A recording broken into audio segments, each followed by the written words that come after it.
The film opens in 1995 in the remote mountains of Oregon.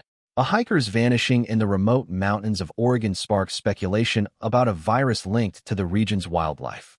Here we are shown that people suspect it to be a virus that mutates human beings to the point that they start looking like wolves. A young Blake Lovell is on a hunting trip with his stern and survivalist father, Grady Lovell. Grady constantly preaches about the dangers of the wilderness and the need for preparedness, seemingly obsessed with protecting his son from an unseen threat. During a hunting trip in the area, a young Blake Lovell and his stern father Grady spot a mysterious humanoid creature lurking in the forest and hide in an elevated hunting blind. The creature's presence is unsettling, and although it climbed on the hunting blind, it chooses to leave them unharmed and focused its attention on a nearby deer. After some time, Grady tries to locate the creature from inside the blind, but sees a deer's mutilated body lying nearby. All of a sudden, his scope catches sight of the mysterious creature, and he takes a shot, but unfortunately misses by an inch. Grady returns to his house along with his son, Blake, just before dark. When asked about the creature, Grady replies that he does not know anything about it. He tries to contact his friend Dan Keel through the radio about the incident, but Dan dismisses his concerns for the safety of their children. Grady insists on hunting the creature, but Keel remains silent. The scene cuts to 30 years later, where Blake lives in San Francisco with his daughter Ginger and workaholic wife, Charlotte, who is a journalist. He is a writer and at present is in between jobs. Like his now estranged father, he struggles to control his temper, causing a strain on his marriage. While walking home with Ginger, he bursts out in anger as she was fooling around while walking and bumped into a stranger. He rebuked her on the streets in front of everyone, but later, understanding his mistake, apologizes to her. Then he asks Ginger to read his mind, and Ginger promptly places a hand on his forehead and tells him that he loves his daughter. He applauds her, saying that she is a good mind reader.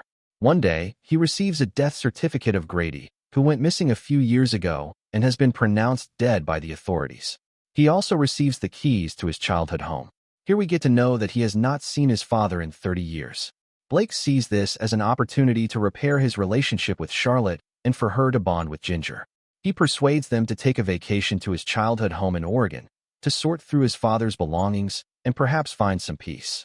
The family travels to the remote Oregon property in their van, but as Blake has not visited the place in a long time, he gets lost. Seeking directions, they encounter a local, Derek, who leads them to the correct direction. While driving, a humanoid creature suddenly appears in the road, causing Blake to swerve the car and drive off the road. Fortunately, the group is unharmed, but the van gets stuck in a tree, leading to a precarious situation. Derek opens the door, only to fall to the ground and injure himself. Soon enough, they hear growling sounds, indicating that a fearsome creature is nearby.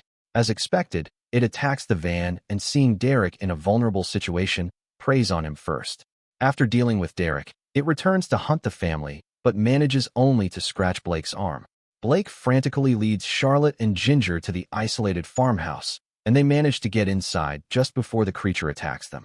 Blake turns on the generator, and the electricity comes back to the long-abandoned house.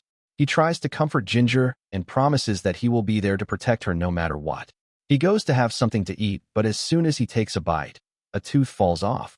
This is where we see that the creature has managed to scratch his arm, and he is bleeding profusely, and the wound seems pretty bad. Charlotte patches up the wound, and post that, he decides to barricade the entrance, hoping to protect themselves from the unseen monster prowling outside. But while trying to hammer the nails, he sees that his hands are starting to change shape.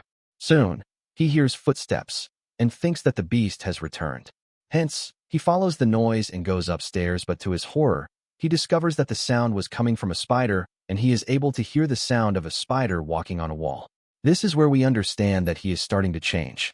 With his arm bloody and infected, Blake starts to show signs of illness, sweating profusely, and experiencing noise sensitivity. Hearing the creature, he puts his ear to a side door, only for the monster to grab his foot through the pet door and injure him further, before Charlotte stops it by hitting it with a hammer. Charlotte grows increasingly worried as Blake loses some motor functions and his ability to speak and understand. He tries to speak, but although the words coming out of his mouth make perfect sense from his point of view, but to the listener, it's just gibberish. To communicate with her husband, Charlotte brings a pen and paper. When asked to write, Blake writes the word dying, which shows us that he too knows his fate. Although being fully aware of the situation, she still tries to motivate her husband to fight the illness for their daughter's sake. But here we see that his vision has also changed, and he sees the world like a night vision camera. His hair starts to fall, as do more teeth and fingernails, with fangs and claws growing out, and his vision becomes distorted. Fur grows on his body, and to fight the pain in his arm, Blake gnaws on it like an animal, frightening Charlotte. She spots a rundown truck outside and, after a lot of effort, manages to jumpstart it. But before the family can drive away, the creature appears out of nowhere and smashes the windshield, forcing them to seek shelter atop a greenhouse. The beast tries to scratch and infect the trio, but they manage to avoid it by the skin of teeth. Soon the cover of the greenhouse gave way and Ginger almost falls in the monster's grasp, but her parents rescue her in the nick of time. Knowing that he needs to save his family by any means, Blake signals Charlotte to take Ginger back to the house and runs in the opposite direction to make the monster follow him. Moments later, a limping and more deformed Blake returns. Ginger tries to comfort her father and puts her hand on his forehead and asks him to read her mind. Receiving no reply, she confesses that she loves him a lot. But to their horror, he vomits a severed finger and menacingly approaches Charlotte, scaring her and Ginger. Realizing the danger he is putting them in, he prepares to leave. But the creature finds its way in and attacks them. Blake puts himself between the monster and his family. But the creature turns out to be stronger. It overpowers Blake, and to save her husband, Charlotte hits it with an iron rod. But this turns out to be futile as the creature appears unharmed and got even more enraged. Just as it was about to attack Charlotte, Blake intervenes, biting the creature's neck and killing it. In a shocking twist of events, his eyes fall on a tattoo in the wolf's arm, and Blake realizes that the monster is his infected father, Grady Lovell. He runs outside, with the final stages of his werewolf transformation taking hold. We see his entire body twisting and his claws becoming even more prominent.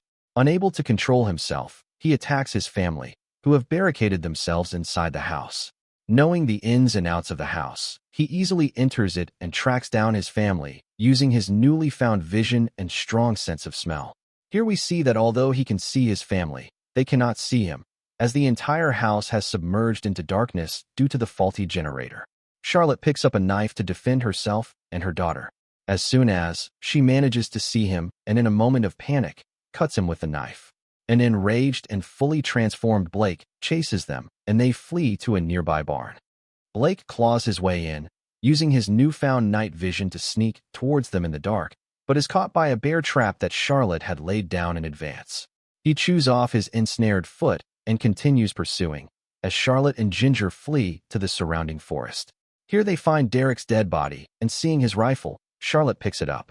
The mother and daughter duo hide in a nearby hunting blind. As the sun rises, Blake climbs up the ladder of the hunting blind, and Charlotte points a rifle at him. She is hesitant at first, as although transformed into a werewolf, it is her husband standing in front of her. Blake looks at Ginger, and she realizes that he is in pain and wants to die. Ginger requests her mother to put him out of his misery, but seeing Charlotte hesitate, Blake breaks through the door, prompting her to shoot. Blake falls off the ladder, and they comfort a dying Blake. Ginger puts her hand on his forehead, as a gesture of love and to bid farewell to her beloved father, post which he succumbs to his injury. The mother and daughter duo walk out of the forest, taking in the beauty of a valley Blake had once described seeing as a child. This movie seeks to deliver a visceral body horror experience while exploring the deeply unsettling implications of a loved one turning into an uncontrollable, terrifying beast, fueled by a legacy of unspoken and unresolved family issues. If you like this recap, please subscribe to the channel and turn on notifications. Please also like the video and check out other videos on the channel. Thank you for watching.